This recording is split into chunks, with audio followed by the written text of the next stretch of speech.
There is a hidden law working in your favor, but only if you stop begging it to act. Assume the end first. The bridge will appear without effort. Most people believe their life is responding to what they want, when in fact it is responding to what they quietly expect. There is a subtle but crucial difference here, and missing it is why so many intelligent, sincere people feel as though life keeps contradicting their efforts. They try to stay positive, they repeat affirmations, they visualize brighter outcomes, yet the same patterns return, sometimes in new forms, sometimes with even greater insistence. This is not because life is hostile, slow, or indifferent. It is because life is remarkably obedient. The first illusion that must be dismantled is the popular idea of positive thinking as a kind of hopeful optimism, a mental smile held in place against inner tension. This version of positivity is fragile. It requires effort, monitoring, and constant correction, and the moment attention relaxes, the old assumptions rush back in. Neville Goddard never taught this form of thinking. He did not suggest that reality bends to cheerful wishes or verbal affirmations spoken from doubt. He taught something far more exacting and far more powerful. Life does not reflect what you say or even what you desire. It reflects what you assume to be true. An assumption is not a thought you shout at the mind. It is a conclusion you have already accepted. It is the quiet, of course, behind your expectations, the invisible posture from which you interpret events. Neville compared life to a mirror, and the mirror is a perfect teacher because it never argues, never negotiates, and never explains itself. If you stand before it smiling while feeling defeated, it will not correct your feeling. If you approach it hoping it will change first, it will only confirm what you bring to it. The mirror has no initiative of its own. It agrees. This is why effort so often feels unrewarded. The outer world is not responding to your attempts to change it. It is responding to the state from which those attempts arise. You may affirm success yet assume struggle. You may visualize abundance yet expect delay. And the mirror, faithful and exact, reflects the assumption rather than the technique. There is nothing personal in this process. No judgment and no punishment. There is only agreement. Centuries before Neville, William Blake captured this principle with a simplicity that still unsettles the modern mind. As a man is, so he sees. Not as a man hopes or tries or pretends, but as he is. Perception itself is shaped by inner state, which means reality does not merely respond to you, it reveals you. What you call circumstances are, in truth, interpretations made visible. They show you what you have already accepted as normal, likely or inevitable. When this is understood, conscious thinking takes on a very different meaning. It is no longer about controlling every thought or forcing the mind into compliance. It is not a battle against negativity or a performance of optimism. Conscious thinking is alignment. It is agreement with an end already assumed to be real. The moment you accept a state as true, life reorganizes around that acceptance, not because you commanded it to, but because it has no alternative. This is the quiet power Neville pointed to again and again. You are not here to persuade the world. You are here to decide what you are agreeing with internally. Once that agreement is made, the outer world does not resist, delay, or debate. It simply follows. Long before you choose a thought, your mind is already positioned somewhere. This positioning is so subtle that it often goes unnoticed, yet it governs everything that follows. You wake up not into a neutral state, but into an expectation. You move through conversations, decisions, and quiet moments, carrying an unspoken sense of how things usually go for you. This is assumption, and it is not something you switch on and off. It is the background posture of consciousness itself. In the same way that breathing continues whether or not you are aware of it, assuming continues whether or not you are paying attention. You do not need to deliberately assume failure in order to experience it. You only need to quietly expect that effort leads to struggle, that opportunities are rare, or that things tend to work out for others more easily than for you. These are not dramatic thoughts. They are ordinary, familiar conclusions, and precisely because they feel ordinary, they operate unchecked. Most people believe assumption is something they do occasionally, usually when visualizing or affirming. In truth, assumption is constant. Every reaction reveals it. Every instant emotional response exposes what has already been accepted as likely. If good news surprises you, that surprise reveals an assumption of difficulty. If disappointment feels familiar, that familiarity points to a deeply rehearsed inner position. Life does not wait for you to consciously assume. It proceeds from what you are already standing in. This is why unconscious thinking becomes the real issue, not negative thinking in the obvious sense. A person can speak positively and still assume limitation. They can plan confidently and still expect delay. The assumption is not found in the words themselves, but in the feeling of inevitability that accompanies them. What feels normal, what feels predictable, what feels like how things usually go, is the true creative force at work. When this is seen clearly, blame dissolves. There is no enemy to fight, no external force to overcome. There is only awareness to be reclaimed. The moment you recognize that you are always assuming, you also recognize that every experience is feedback, not fate. It is showing you the state you have been inhabiting, not the one you wish you were in. This understanding changes the entire approach to inner work. Instead of trying to install new thoughts on top of old expectations, attention naturally shifts to noticing the assumptions already operating. You begin to hear them in your inner dialogue, feel them in your reactions, and recognize them in the speed with which you accept or reject possibilities. What once seemed like random circumstance starts to appear as pattern, and pattern always points back to state. The crucial realization here is not that assumption creates, but that assumption never stops creating. The question has never been whether you are assuming. The only question has always been what you are assuming, quietly, consistently, and without resistance. Once this is seen, the door opens to a different kind of power, not the power of effort, but the power of selection. There is a quiet tension that arises when a person tries to think positively from a state that does not agree with those thoughts. The mind repeats encouraging phrases, yet something underneath remains unconvinced. This inner resistance is often misunderstood as lack of discipline or faith, but it is neither. It is simply the natural response of identity asserting itself. Thoughts that do not match who you believe you are feel foreign, and foreign thoughts never stay long. Positive thinking fails not because positivity is wrong, but because it is often applied as a surface correction rather than a state expression. When identity remains unchanged, thoughts become a kind of mental performance. They are spoken from effort rather than from knowing. This is why they require repetition, policing, and constant reinforcement. The moment attention drifts, the older, deeper assumptions return, not because they are stronger, but because they are familiar. Trying to think your way into a new life without shifting identity is like painting a smile on a mask, while the face underneath remains unchanged. The smile may look convincing for a moment, but it cannot move naturally, cannot respond spontaneously, and cannot endure pressure. Identity determines expression. What you believe yourself to be determines what thoughts feel natural to think and what outcomes feel reasonable to expect. This is why some people appear effortlessly confident, while others must work hard to sound convincing. The difference is not intelligence or willpower, it is state. Thoughts that arise from identity carry weight because they do not argue with the subconscious. They are not requests or attempts, they are confirmations. When a thought feels obvious, it does not need defense, and the subconscious accepts it without debate. The misunderstanding around positive thinking has caused many to fight their own minds. They attempt to override feelings instead of recognizing them as indicators of state. Yet feelings are not obstacles here. They are signals. They reveal whether a thought is aligned with identity or in conflict with it. A thought that feels strained is not wrong, but it is premature. It is being spoken from a state that has not yet shifted. When identity changes, thinking changes automatically. There is no need to monitor every thought, because the source has been altered. New thoughts arise on their own, and old ones lose relevance without being suppressed.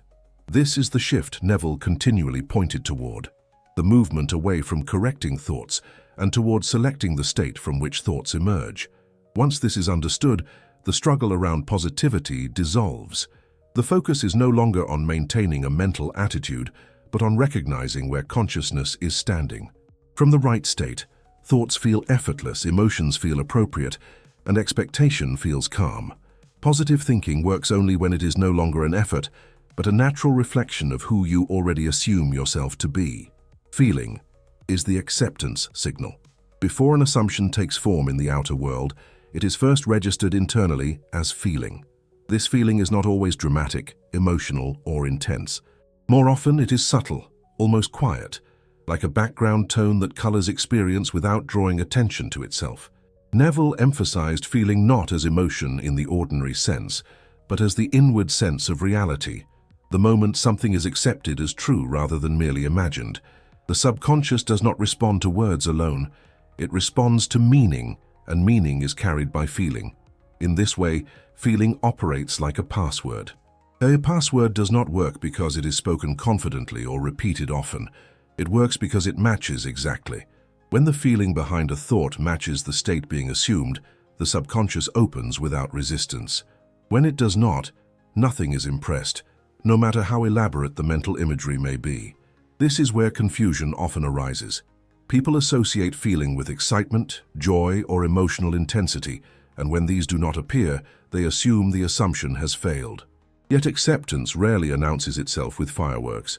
More often it arrives as a sense of inward relief, a quiet settling, or a subtle shift from wanting to knowing. This is the feeling Neville referred to, the feeling that signals agreement rather than desire. There is also an important distinction between emotion and naturalness. Emotion can be reactive, fleeting, and dependent on circumstance. Naturalness, on the other hand, is stable. It feels appropriate, expected, and ordinary. When an assumption is accepted, it begins to feel natural, and the emotional charge often diminishes rather than increases. The mind stops trying to convince itself because there is nothing left to argue. Feeling, then, is not something to be manufactured. It is recognized. It emerges when a thought is no longer questioned. The moment you no longer ask whether something will happen, but simply regard it as how things are, the feeling of acceptance is present. This is why forcing emotion often backfires. It draws attention to the fact that acceptance has not yet occurred. As this understanding deepens, attention naturally shifts from trying to feel better to noticing what already feels true. The inner world becomes more honest, less performative. You begin to sense the difference between imagining and assuming, between hoping and knowing. Feeling reveals that difference with precision, not by how intense it is, but by how little effort it requires. When feeling aligns with assumption, the subconscious receives the impression fully. There is no strain, no internal contradiction, and no need for repetition. The acceptance signal has been sent, and from that moment, the outer world begins rearranging itself, not in response to words, but in response to the state that has quietly been agreed upon. If these ideas feel familiar rather than new, stay here, subscribe, and keep aligning with what you're already assuming into form. There comes a moment in every fulfilled assumption when the extraordinary quietly becomes ordinary. This moment is often overlooked because it lacks drama, yet it is one of the most reliable indicators that the inner work is complete. When an assumption has been fully accepted, it no longer feels exciting or fragile. It feels normal. It blends into the background of consciousness in the same way your own name, your hands, or your sense of being yourself does. Consider how little emotional charge is attached to what you already possess with certainty. You do not wake each morning astonished that your hands are still there, nor do you repeatedly affirm their existence. You simply use them. Fulfilled states operate in exactly the same way. Once an assumption has settled into naturalness, the mind stops revisiting it, checking on it, or seeking reassurance. Attention moves elsewhere, not because the desire has been abandoned, but because it has been internally resolved. This is where many misinterpret the process. They believe that losing excitement means losing momentum, or that feeling calm signals doubt. In truth, calmness is often the clearest evidence of acceptance. The subconscious has no interest in what feels obvious. It does not rehearse what it already knows. When something is assumed as done, consciousness naturally redirects itself to other concerns, just as it does with every other established fact of life. Naturalness does not mean that questions or fleeting doubts never appear. It means they no longer carry the same weight. They arise more like passing thoughts than urgent problems.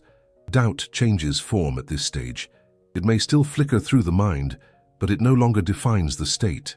It becomes peripheral rather than central, incidental rather than persuasive. This shift is subtle but unmistakable once recognized. The assumption no longer feels like a goal you are moving toward, but like a context you are moving from. Expectations adjust quietly. Reactions soften. The emotional urgency dissolves, replaced by a steady sense of inevitability. This is not resignation, it is completion. Neville pointed to this naturalness as the Sabbath, the mental rest that follows true acceptance. It is not something you force yourself into. It arrives on its own when the inner argument ends. When the mind no longer asks, "Will this happen?" but instead assumes, "This is how things are now," the state has been entered fully. From this place, the outer world has no choice but to echo the inner conclusion. There is no strain in this process, because nothing is being pushed. The assumption has become part of your mental environment, and life responds to it as it responds to all settled states, quietly, inevitably, and in its own appointed way. Doubt has been given far more power than it deserves. It is often treated as a fatal flaw, a sign that something has gone wrong internally, when in reality it is simply a movement of attention. Doubt does not erase assumptions, nor does it cancel what has already been impressed upon the subconscious. It is not a destructive force in itself. It is a temporary shift in state, and like all shifts, it passes unless it is sustained. To understand this, imagine consciousness as a receiver rather than a generator. The signal is always available, but what you experience depends on what you are tuned into. Changing television channels does not damage the broadcast, it only selects a different program. In the same way, momentary doubt does not break the creative process. It merely reflects a brief change in focus, a short visit to a different state. What matters then is not the appearance of doubt, but where consciousness returns. A person may briefly question an assumption and still experience its fulfillment if the dominant state remains unchanged. Another may feel intense certainty for a moment, and then consistently return to a state of lack, and it is the latter that becomes expressed. Consistency, not emotional intensity, is the determining factor. This is why people often manifest outcomes even while experiencing moments of uncertainty. The underlying assumption remains intact. The feeling of naturalness discussed earlier continues to anchor the state, and doubt passes through without taking root. Doubt only becomes relevant when it signals a sustained shift back into an older identity, one that feels more familiar or more believable. Understanding this removes unnecessary self-surveillance. The mind no longer needs to be policed for every contradictory thought. Instead, attention naturally moves to the broader pattern of where consciousness dwells most of the time. The question becomes less about what appears momentarily and more about what feels like home. When a state has been genuinely assumed, it has a gravitational quality. Even if attention wanders, it tends to return. This is the stability of an accepted identity. Temporary thoughts do not overthrow it any more than a passing cloud erases the sky. Only a deliberate or habitual shift into a different state produces a different pattern of experience. Seen in this light, doubt loses its emotional charge. It is recognized as information rather than opposition. It indicates a momentary change in tuning, not a failure of the process. What creates results is not the absence of doubt, but the persistence of a chosen state. Life responds to what is returned to again and again, not to what appears briefly and disappears. Every life is shaped by rehearsal, not in the dramatic sense of conscious planning, but in the quiet repetition of inner dialogue.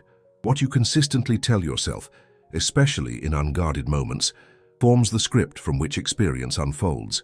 These inner conversations may seem insignificant because they are familiar, yet familiarity is precisely what gives them power. The mind trusts what it hears repeatedly, not because it is true, but because it is habitual. A thought entertained once leaves little trace. A thought returned to again and again begins to harden. Over time, it stops feeling like a thought at all and starts feeling like reality. This is the mechanism Neville pointed to when he spoke of mental diet, not as discipline, but as recognition. Life performs what is rehearsed inwardly, just as the body performs movements that have been practiced until they become automatic. Consider how easily the mind replays certain scenarios without invitation. Conversations are repeated, outcomes are anticipated, explanations are silently prepared. These are not neutral activities. Each repetition strengthens a particular assumption and reinforces a particular identity. The outer world, obedient to these rehearsals, arranges circumstances that allow the script to be acted out in visible form. What makes this process so effective is that rehearsal often happens below the level of conscious intention. The mind returns to familiar narratives during moments of rest, distraction, or emotional response. These moments carry more weight than deliberate thinking because resistance is lower. The guard is down, and the subconscious is more receptive. What is repeated here does not feel like an effort. It feels like truth. This is why change cannot rely solely on moments of motivation or focus. A single inspired thought cannot outweigh 1,000 quiet rehearsals pointing in a different direction. The dominant inner conversation, the one returned to most often, sets the tone. It establishes what feels reasonable, what feels possible, and what feels inevitable. As awareness deepens, it becomes clear that the most powerful rehearsals are not loud or dramatic. They are simple, understated conclusions about how things tend to go.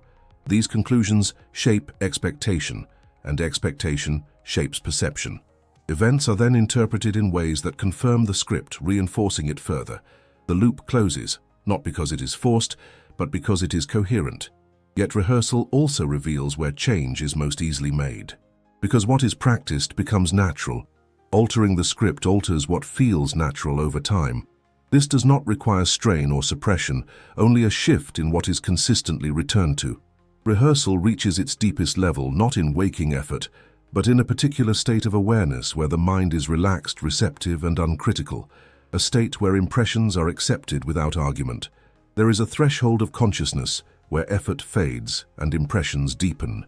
Neville referred to this as the state akin to sleep, not as a technique, but as a condition of receptivity.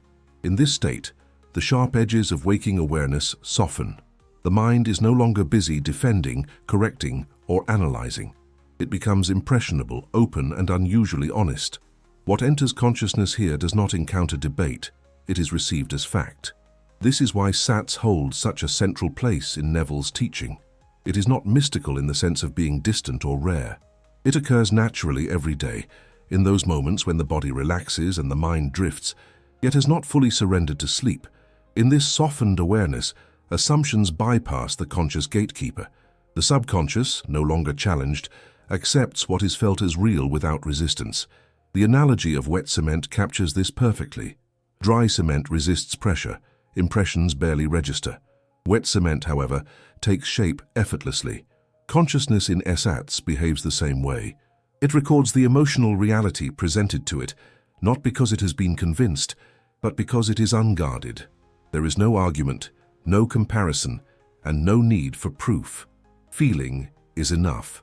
What distinguishes Sats from ordinary imagination is not vividness but acceptance. A scene does not need to be detailed or elaborate. It only needs to be experienced as something that would naturally follow the fulfillment of an assumption.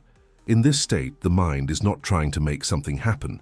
It is simply inhabiting a conclusion, briefly and quietly, as though it were already so. Once an assumption is impressed here, the process is no longer personal. The outer world must reorganize because the inner agreement has already been made. Circumstances do not ask permission. They align. Events, encounters, and opportunities arrange themselves along lines that appear natural in hindsight, yet were invisible beforehand. This is not because the future was forced, but because the state was entered. Sats works because it removes effort from the equation. There is no struggle to believe, no need to monitor thought, and no attempt to control outcome. The assumption is accepted in the same way many limiting beliefs were once accepted, quietly and without ceremony. The only difference is awareness. The law operates the same way, regardless of the content impressed upon it. In this sense, Sats is not something added to daily life. It is something reclaimed. It is the natural doorway through which assumptions become fixed. Once passed through, there is nothing left to do internally. The seed has been planted in receptive soil, and from that moment forward, growth proceeds according to law, not effort. The world isn't testing you, it's confirming you. It is easy to believe that life is placing obstacles in your path to measure resolve or worthiness, yet this interpretation subtly reverses the truth. The world is not an examiner standing apart from you, deciding what you deserve. It is a responder, reflecting back what has already been assumed internally. What appears as challenge or resistance is not opposition.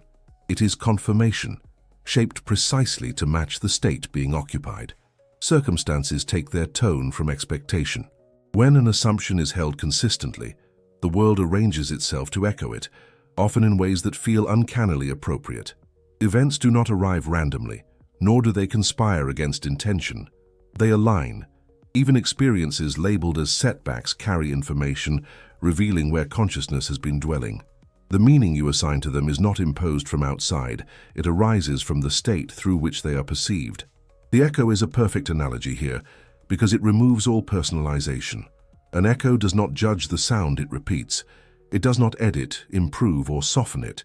It simply returns what it receives, unchanged in essence, though sometimes altered in timing or form. Life operates with the same neutrality. It answers the inner tone, not the spoken request, and it does so faithfully. This understanding dissolves the sense of being tested. If the world were testing you, it would imply an external intelligence withholding or granting outcomes based on performance. Neville's teaching points to something far simpler and far more exact. The world has no independent agenda. It reflects. What you encounter is not evidence of failure or success, but evidence of state. When this is seen clearly, emotional reactions to circumstances begin to shift. Instead of interpreting events as personal verdicts, they are recognized as signals. They show what has been active within consciousness, sometimes long before awareness caught up with it. This does not create blame, it creates clarity. Responsibility replaces struggle, not as burden, but as understanding. The outer world, then, becomes a living mirror, constantly updating you on your inner position. When circumstances change, it is not because the world has decided differently, but because a different assumption has taken precedence. The echo has changed because the sound has changed. Nothing more is required. This realization prepares the ground for the final understanding Neville emphasized throughout his work. There is no one to persuade, no force to overcome, and no test to pass. Life confirms. It always has. It always will. What it confirms depends entirely on what has been assumed as true, quietly, consistently, and without argument. Assume wisely. Life has no choice but to agree. Everything you have explored up to this point leads back to a single, uncompromising truth that Neville returned to again and again. Assumption creates experience, whether it is chosen deliberately or left to operate by default. There has never been a moment when life was not responding. There have only been moments when the response was misunderstood. What you live is not the result of effort, morality, or even intention, but of the state most consistently occupied. When this is fully grasped, the confusion around positive thinking resolves itself. Positive thinking is not a cause, it is a symptom. It works only when it rises naturally from an accepted identity. When it does not, it becomes strain, repetition, and inner conflict. The power was never in the words themselves, but in the state that made those words feel obvious and true. Identity precedes thought, and thought merely gives identity a voice. This understanding was echoed long before Neville by James Allen, who observed that circumstances do not appear by chance, but grow out of inward patterns consistently entertained. Life does not randomly arrange itself around you. It organizes itself around you, around the mental atmosphere you inhabit, and around the assumptions you return to again and again. What persists inwardly must eventually appear outwardly. Seen this way, struggle loses its purpose. There is nothing to force into existence and no external resistance to overcome. The work is not about changing the world, but about selecting the state from which the world is viewed. Once that selection is made and accepted, the process becomes impersonal. The law moves without emotion, without delay, and without exception. The final simplicity of this teaching is what makes it so challenging and so liberating. You are not required to manage every thought or monitor every feeling. You are only dealing with agreement. What you accept as true, what you allow to feel natural, what you quietly return to when effort drops, these are the determinants. Life has no creative initiative of its own. It follows. When you assume wisely, the response is inevitable. Not because you earned it, deserved it, or demanded it, but because agreement has already been reached. What you assume as true, life must make visible. Assume more truth. Subscribe.